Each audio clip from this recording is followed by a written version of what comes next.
ये बिल्कुल नहीं जानते हैं कि कोई शिव बाबा डायरेक्शन देते हैं। और शिव बाबा सदैव कहते रहे, बच्चे शिव बाबा को समझो। किसको समझो? शिव बाबा को समझो। लेकिन समझते किसको है? ब्रह्मा को समझते हैं। शिव बाबा को समझो कि शिव बाबा इनके अंदर डायरेक्शन देते हैं।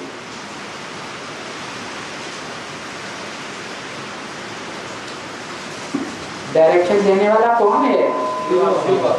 शिव बाबा। वो शिव बाबा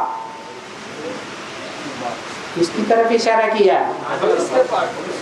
जो यज्ञ के आदि में था, जिसने ब्रह्मा के साक्षात्कारों को क्लैरिफाई किया था, वो शिव बाबा।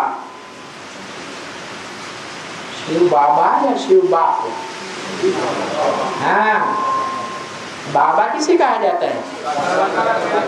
जब शिव निराकार कोई साकार के द्वारा डायरेक्शन देते हैं तो शिव बाबा कहा जाता है। वो ही शिव बाबा 36-37 वाला डायरेक्शन देते हैं, आना होते हैं। समझते तो है ना अपन को कि हम क्या हैं, क्या बन रहे हैं, बाप से कैसा वर्षा मिलता है और उस बाप में कितने गुण हैं। कितने गुण हैं? 32 गुण हैं। कौन से बाप में? साकार बाप। साकार बाप तो पतित तमो प्रधान, पतितम कामी कांटे में आकर के उसको किंग फ्लावर कमल का फूल बनाता हूं। तो प्रजापिता को कहें कितने गुण हैं? नहीं, बात किसकी हो रही थी? शिव बाबा की बात हो रही थी। जब शिव बाबा कहते हैं तो एक तो शरीरधारी आत्मा है। गीता में क्या दिखाते हैं? जो रथ लिया भगवान ने, भले कृष्ण का नाम दे दिया गलत, लेकिन जो रथ है किसका है? अर्जुन का रथ है, जो सबसे जास्ती सद्भाग्य का अर्जन करने वाला है। अर्जन करना माने कमाई करना। तो रथ देहधारी का है या विदेही शिव बाबा का है? विदेही का रथ है। तो उनकी बात नहीं बताई कि उसमें कितने गुण हैं, लेकिन उसी रथ में जो सारथी दिखाया है भक्ति मार्ग में, चित्र दिखाते हैं ना गीता का, तो वो सारथी रथ के साथ रहने वाला, उस रथ को संभालने वाला, उसकी इंद्रियों रूपी घोड़ों को संभालने वाला, उसकी बुद्धि रूपी लगाम को थामने वाला कौन है? रथ वाली आत्मा है या सारथी वाली आत्मा है? सारथी वाली आत्मा है। उसके लिए बताया कि जब वो सारथी वाली आत्मा रथधारी में आती है तो अपना विरुद्ध भी सुनाती है। क्या? मैं तुम बच्चों को नंबरवार आप समान बना करके जाऊंगा। क्या आप समान बना के जाएगा कि ऐसे ही छोड़ जाएगा? आप समान बना के जाऊंगा। तो जैसे मैं निराकारी, निर्विकारी, निरहंकारी हूँ, वैसे तुम बच्चों को भी नंबरवार पुरुषार्थ अनुसार निराकारी, निर्विकारी और निरहंकारी बनाकर, कैसे निरहंकारी? मच्छरों सदस्य ले जाऊंगा। क्या? हाँ, थोड़ा भी देहवान नहीं रह जाए। तो जब रथधारी ऐसा शिव बाप समान बनने वाला है तो दो आत्माएं हुई या एक आत्मा हुई? दो आत्मा। इसलिए बोला उनमें कितने गुण हैं।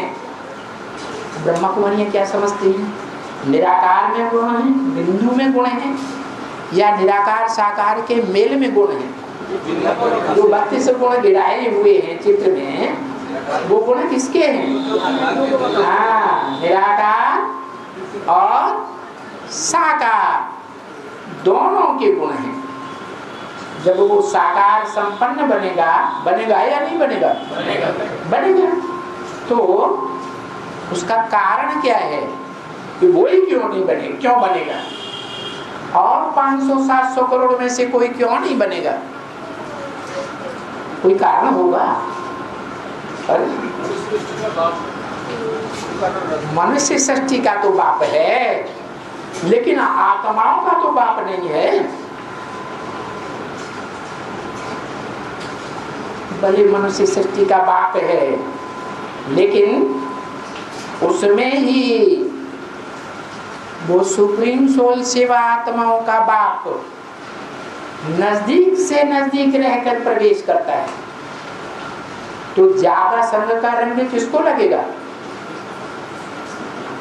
नंबरवार 500 करोड़ आत्माओं को ज्यादा संग लगेगा या उसी को लगेगा? उसी को लगेगा। तो बोला उस शिव बाबा में, जब शिव बाबा कहा जाए तो बाबा माने साकार का मेल और शिव माने बिंदी। मेरी आत्मा का ही नाम शिव है। तो बिंदी की तरफ बुद्धि जानी चाहिए। कौन सी बिंदी? प्रजापिता की नहीं, सुप्रीम सोल परम पिता परमात्मा की तरफ बुद्धि जानी चाहिए। उसमें कितने गुण? वो गुण जब साकार में आएंगे तब गिने जाएंगे कि बिना साकार में आए गुण गिने जाएंगे? निर्गुण तो निराकार गाया हुआ है, और वो सगुण साकार गाया हुआ है। जब तक शरीर न हो तो गुण और अवगुणों का पता चलेगा? नहीं चलेगा। तो उनमें कितने गुण हैं? किनमें? शिव और प्रजापिता की आत्मा, दोनों में मिला करके कितने गुण व्यक्त होते हैं उसको कहते हैं व्यक्ति। क्या व्यक्ति किसे कहा जाता है? जो व्यक्त हो, आंखों से दिखाई पड़े, पर्सनालिटी। गुण तो गाए जाते हैं ना, जो गुण गाए जाते हैं वो सगुण के गाए जाते हैं या निर्गुण के गाए जाते हैं? सगुण के गिन गाए जाते हैं। तो कहा जाता है सर्वगुण संपन्न, स्थूला कला संपूर्ण, संपूर्ण अहिंसक, मर्यादा पुरुषोत्तम है। दूसरे शब्दों में उनको कह दो नारायण। कौन सा नारायण? नारायण तो सतयुग में 8-9 बनते हैं। कौन सा नारायण? जो नर से डायरेक्ट नारायण। बाकी के जो नारायण होते हैं सतयुग में, वो नर से डायरेक्ट नारायण इसी जन्म में नहीं बनते हैं। शरीर छोड़ने के बाद ब्रह्मा बाबा की तरह अगले जन्म में नारायण बनते हैं। सो भी उन सतयुग के नारायणों में भी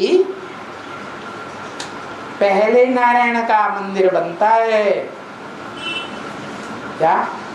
जहाँ जहाँ भी नारायण के मंदिर हैं, लक्ष्मी नारायण के मंदिर है ना, तो उनमें एक विष्णु की मूर्ति होती है एक कोठरी में, और एक नारायण की मूर्ति होती है। तो जो विष्णु की मूर्ति है वो संगम युग में है। ब्रह्मा विष्णु शंकर के और युगों में भी होते हैं। संगम की यादगार है।